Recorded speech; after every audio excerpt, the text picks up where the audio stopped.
દિશા Modasa high school. નમસ્કાર. સ્વાધ્યાયનો નવમો દાખલો, એક કારનું દળ 1800 કિલોગ્રામ છે. તેની આગળ અને પાછળની એક્સેલ્સ દળીઓ વચ્ચેનું અંતર 1.8 મીટર છે. તેનું ગુરુત્વ કેન્દ્ર આગળની એક્સેલથી 1.05 મીટર પાછળ છે. સમતલ જમીન દ્વારા આગળના દરેક પૈડા વ્હીલ પર લાગતું બળ શોધો. તો આપણે અહીં એક કારના સંદર્ભમાં દરેક પૈડાની સ્થિતિને ધ્યાનમાં લેવી છે. તો તેના માટે કારની આકૃતિને ધ્યાનમાં લઈએ તો આ આગળની એક્સેલ્સ અને તે જ પ્રમાણે આ કારની પાછળની એક્સેલ્સ. આવી આ કારના સંદર્ભમાં તેની આ બંને એક્સેલ્સ વચ્ચેનું અંતર 1.8 મીટર.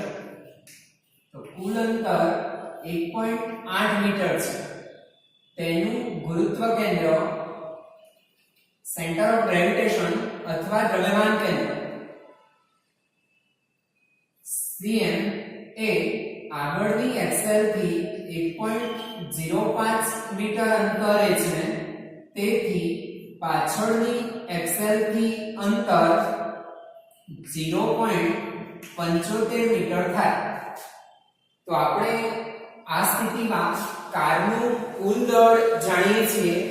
ધારો કે આગળના દરેક પૈડાનું દળ m છે, તો આગળનું કુલ દળ 2m થયું.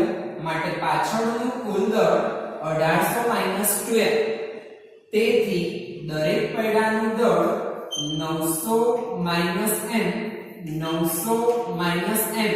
થશે. તો આવી સ્થિતિમાં આપણે દરેક પૈડા વડે લાગતું બળ F = mg શોધવા છે. તો તેના માટે m ગણવા છે. m ગણવા માટે આપણે આ સ્થિતિમાં આને ભાગ 1 અને આને ભાગ 2 તરીકે લઈએ. તો આ તંત્ર માટે દ્રવ્યમાન કેન્દ્ર કે જેને આપણે ઉગમ બિંદુ તરીકે લઈ રહ્યા છીએ, તો તેના સ્થાન સદિશ RCM સદિશ બરાબર m1r1 સદિશ m2r2 સદિશ m1 m2 તેનો ઉપયોગ કરીશું.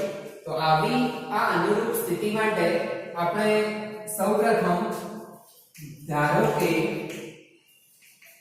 કારના આગળના દરેક પૈડાનું દળ m છે. તેથી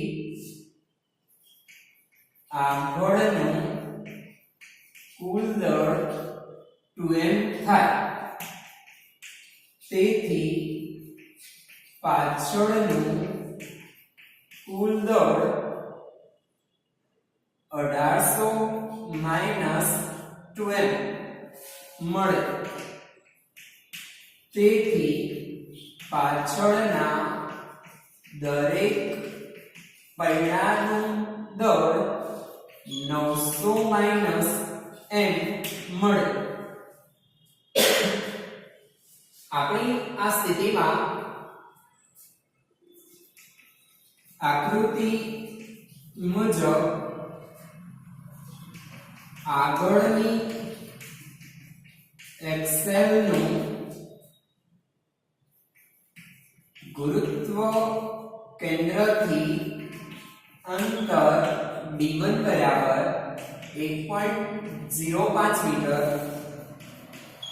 તથા પાછળની એક્સેલનું અંતર d2 બરાબર 0.75 મીટર મળે.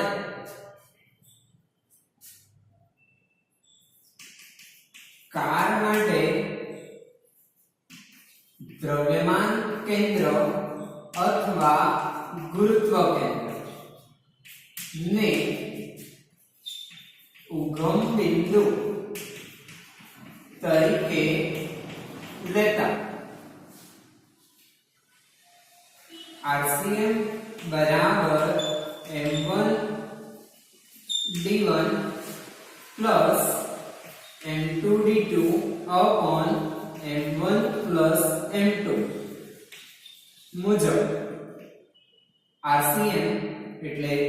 0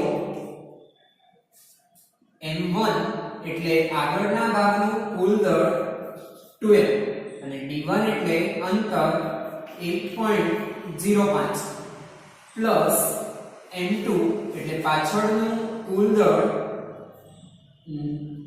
2 900 માઈનસ m અને અંતર માઈનસ 0.75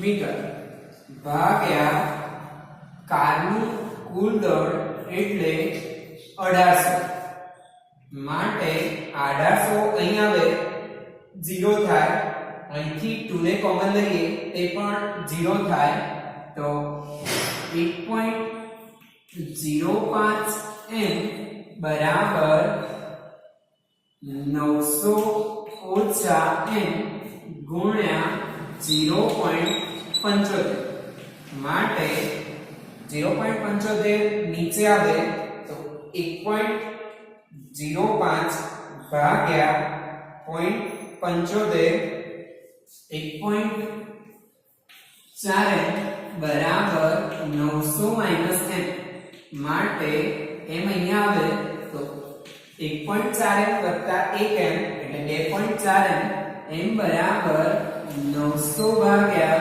2.4 તો 900 ભાગ્યા 2.4 જવાબ મળે 375 કિલોગ્રામ.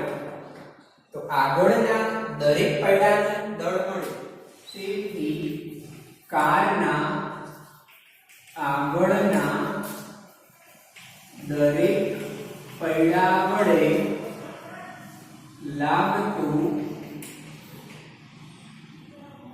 બળ F1 બરાબર mg m 375 ગુણ્યા 9.8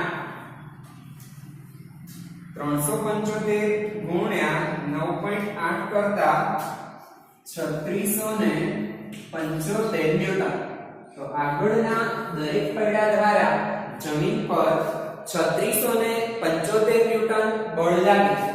આ જ પ્રમાણે તથા કારના પાછળના દરેક પૈડા વડે લાગતું બળ F2 કહીએ તો 900 માઈનસ mg 900 માઈનસ 375 ગુણ્યા 9.8 એટલે પાછળના દરેક પૈડાનું દળ થાય 900 ઓછા 375 525 ગુણ્યા 9.8 5145 ન્યૂટન. તો આમ આ કારના કિસ્સામાં આપણે આગળના દરેક પૈડા અને પાછળના દરેક પૈડા દ્વારા સમતલ જમીન પર લાગતું બળ કાં તો સમતલ જમીન દ્વારા દરેક પૈડા પર લાગતું બળ ગણી શકીએ છીએ. 10મો દાખલો આપણે આ વર્ષે અભ્યાસક્રમમાંથી દૂર કરેલ છે. 11મો દાખલો સમાન દળ અને સમાન ત્રિજ્યા ધરાવતા એક પોલા નળાકાર અને ઘન ગોળા પર સમાન મૂલ્યનું ટોર્ક લાગુ પાડેલ છે. નળાકાર તેના પ્રમાણભૂત સમમિતિ અક્ષને અનુલક્ષીને જાગૃતિ કરવા માટે મુક્ત છે અને ગોળોએ તેના કેન્દ્રમાંથી પસાર થતી અક્ષને અનુલક્ષીને જાગૃતિ કરવા માટે મુક્ત છે. આપેલ સમય પછી બંનેમાંથી કોણ વધુ કોણીય ઝડપ પ્રાપ્ત કરશે? તો અહીં બે પદાર્થો પોલો નળાકાર અને નક્કર ગોળ તેના માટે આપણે વાત કરી રહ્યા છીએ. તો તેવા એ બંને પદાર્થો તેની જડત્વની તાપમાત્રા આપણને કોષ્ટક 7.1 મુજબ મળે, જે આપણે યાદ રાખીશું. પોલા નળાકારની જચા m² અને નક્કર ગોળાની જચા 2/5 m². તો આપણી આ સ્થિતિ માટે ધારો કે પોલા નળાકાર અને ઘન ગોળા માટે જડત્વની ચાપમાત્રા અનુક્રમે I1 અને I2 કોણીય પ્રવેગ α1 અને α2 તથા કોણીય વેગ ω1 અને ω2 હોય તો પોલા નળાકાર પરનું ટોર્ક બરાબર ઘન ગોળા પરનું ટોર્ક ટોર્કનું સૂત્ર ટાઉ બરાબર I આલ્ફા મુજબ I1 આલ્ફા1 I2 આલ્ફા2 તેને અનુરૂપ I1 upon I2 બરાબર alpha2 upon alpha1 પરંતુ પોલા નળાકાર માટે જતા mr² અને ઘન ગોળા માટે જતા 2/5 mr² લેતા માટે mr² upon 2/5 mr² બરાબર alpha2 upon alpha1 mr² cancel થયા માટે alpha2 upon alpha1 બરાબર 5/2 સમીકરણ 1 હવે આપણે કોણીય ઝડપની વાત કરવી છે તો અચળ કોણીય પ્રવેગને અનુરૂપ અચળ કોણીય પ્રવેગ માટે t સમય બાદ કોણીય વેગ સૂત્ર જાણીએ છીએ ઓમેગા બરાબર ω0 α t માં ω0 બરાબર 0 લેતા માટે ઓમેગા બરાબર આલ્ફા t મુજબ t સમય બાદ નળાકાર માટે ω1 બરાબર α1 t અને ઘન ગોળા માટે ω2 બરાબર α2 t થાય માટે ω2 upon ω1 બરાબર α2 upon α1 સમીકરણ 1 માં મૂકતા તો અહીં આપણે α2 upon α1 ના બદલે ω2 upon ω1 5/2 માટે ω2 greater than ω1 ω2 5 હોય ત્યારે ω1 2 મળે એટલે ω2 મોટા અને ω1 નાના ω2 એટલે જ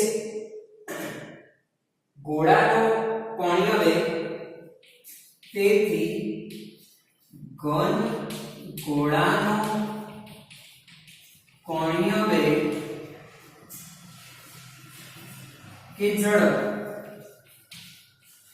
વધુ હોય તો ઘન ગોળો વધુ કોણીય ઝડપ પ્રાપ્ત કરશે જ્યારે પોલો નળાકાર ઓછી કોણીય ઝડપ પ્રાપ્ત કરે છે 12 દાખલો 20 કિલોગ્રામ દળેલો એક નક્કર નળાકાર તેની અક્ષને અનુલક્ષીને 100 રેડિયન પ્રતિ સેકન્ડ કોણીય ઝડપથી પરિભ્રમણ કરે છે આ નળાકારની ત્રિજ્યા 0.25 મીટર છે આ નળાકારની ચાપગતિ સાથે સંકળાયેલ ગતિ ઊર્જા કેટલી હશે તેની અક્ષને અનુલક્ષીને આ નળાકારના કોણીય વેગમાનનું માન કેટલું હશે તો અહીં નક્કર નળાકાર માટે દળ આપ્યું નક્કર નળાકારનું દળ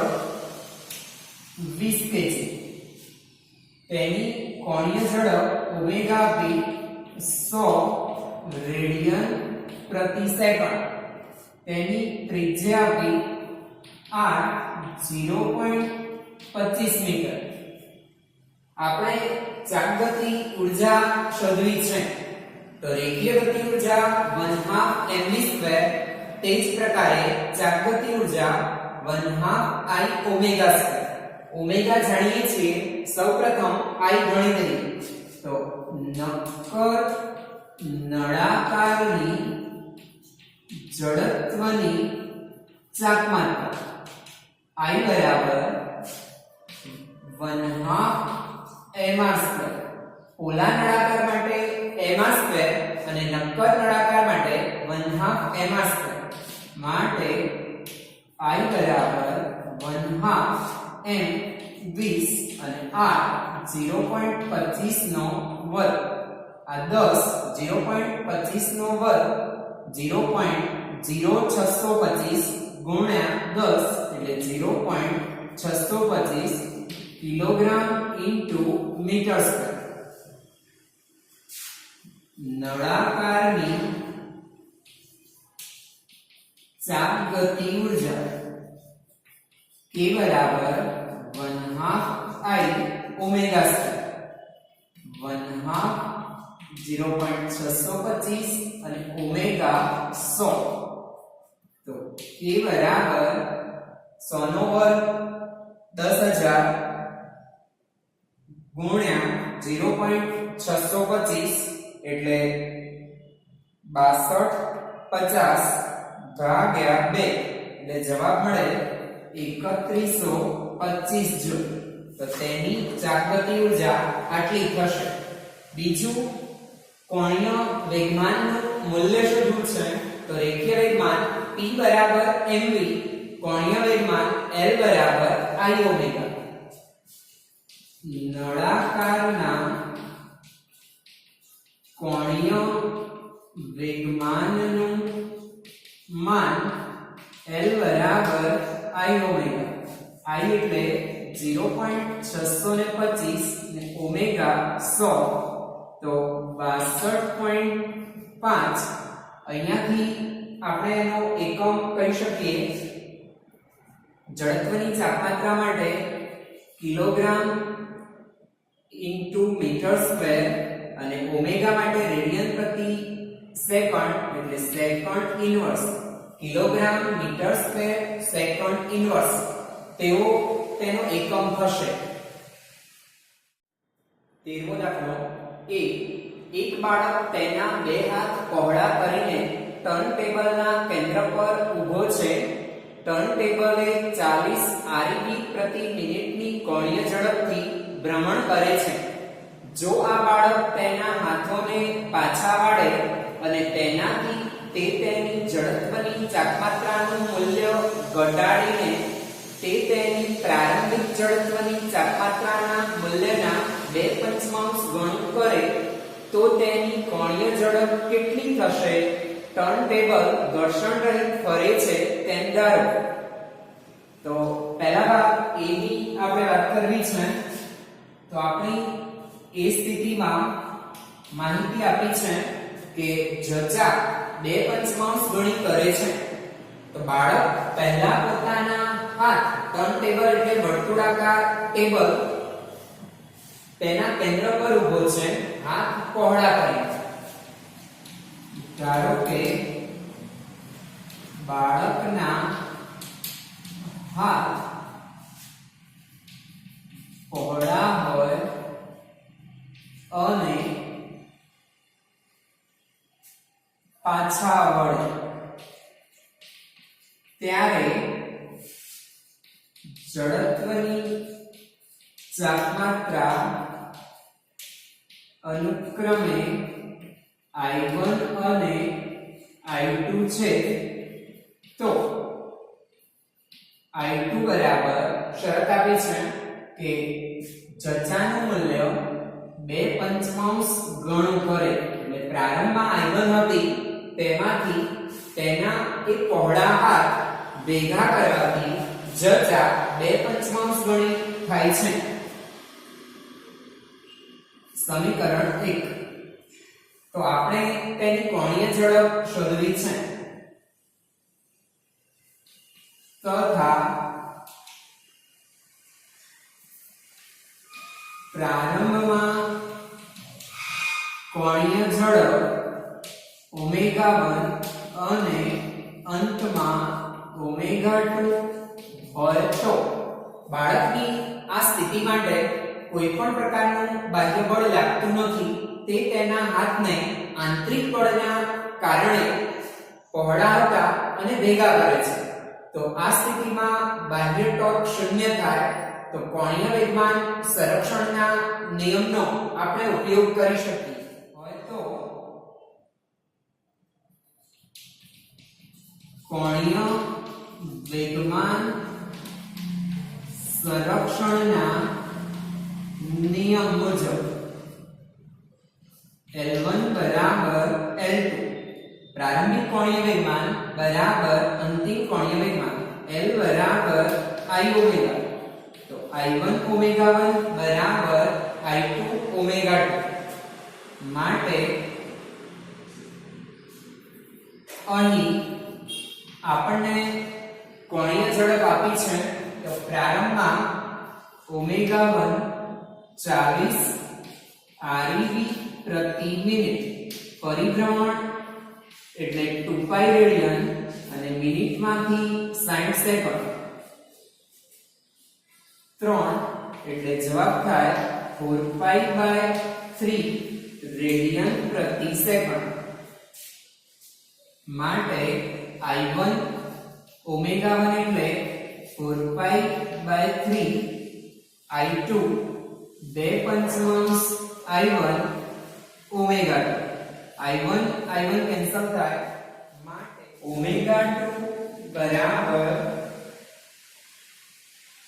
4π/3 ગુણ્યા 5π/2 બે કેન્સલ થાય 10π/3 રેડિયન પ્રતિ સેકન્ડ.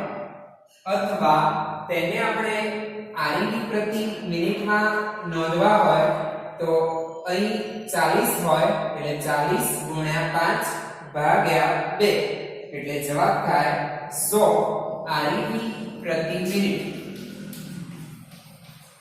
તો આમ હાથ પહોળા હોય ત્યારે કોણીય ઝડપ 40 છે અને હાથ ભેગા કરે તો કોણીય ઝડપ 100 થાય એટલે કોણીય ઝડપમાં વધારો થાય છે. બીજું આપણે શોધવું છે બી ઓપ્શનમાં બાળકના પરિભ્રમણની નવી ગતિ ઊર્જા જેને K2 કહીશું, પ્રારંભિક ગતિ ઊર્જા K1 કહીએ તો એના કરતા વધારે છે તેમ દર્શાવવું છે અને આ વધારો કઈ રીતે થયો તે પણ આપણે ચર્ચવું છે. તો બાળકના પરિભ્રમણની નવી ગતિ ઊર્જા K2 ભાગ્યા પ્રારંભિક ગતિ ઊર્જા K1.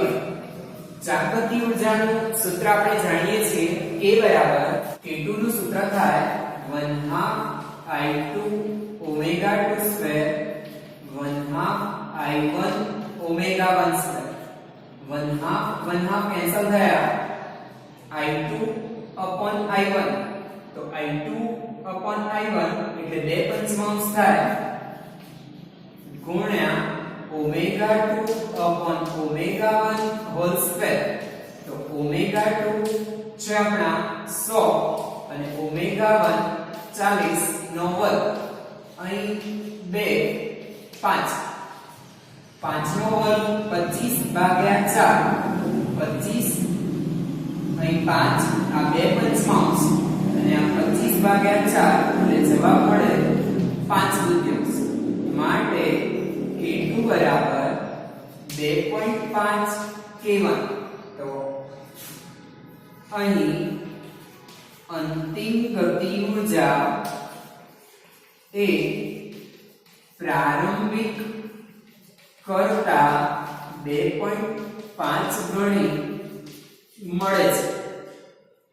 આ ગતિ ઊર્જામાં વધારો કઈ રીતે થયો તેની વાત કરીએ તો બાહ્ય બળ 0, બાહ્ય ટોર્ક 0, પણ બાળક પોતાના હાથને આ પ્રમાણેથી પાછા વાળે ત્યારે પોતાની આંતરિક ઉર્જા ખર્ચે છે અને આંતરિક ઉર્જાનું રૂપાંતરણ અહીં ચાપગતિ ઉર્જામાં થયેલું જોવા મળે છે.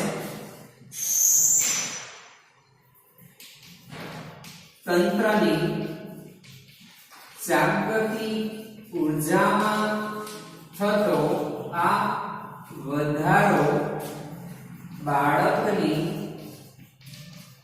આંતરિક ઉર્જાના ભોગે પ્રાપ્ત થાય છે. એટલે કે બાળકની આંતરિક ઉર્જા ઘટી અને તેનું રૂપાંતરણ આ તંત્રની ચાપગતિ ઉર્જા સ્વરૂપે આપણને જોવા મળે છે. તો આ પ્રમાણે વિવિધ કિસ્સામાં કોણીય વેગમાન સંરક્ષણના દ્વારા આપણે ઝચા ઘટાડી અને કોણીય વેગ વધારી શકીએ અને તેના કારણે ચાપગતિ ઉર્જા પણ વધે છે.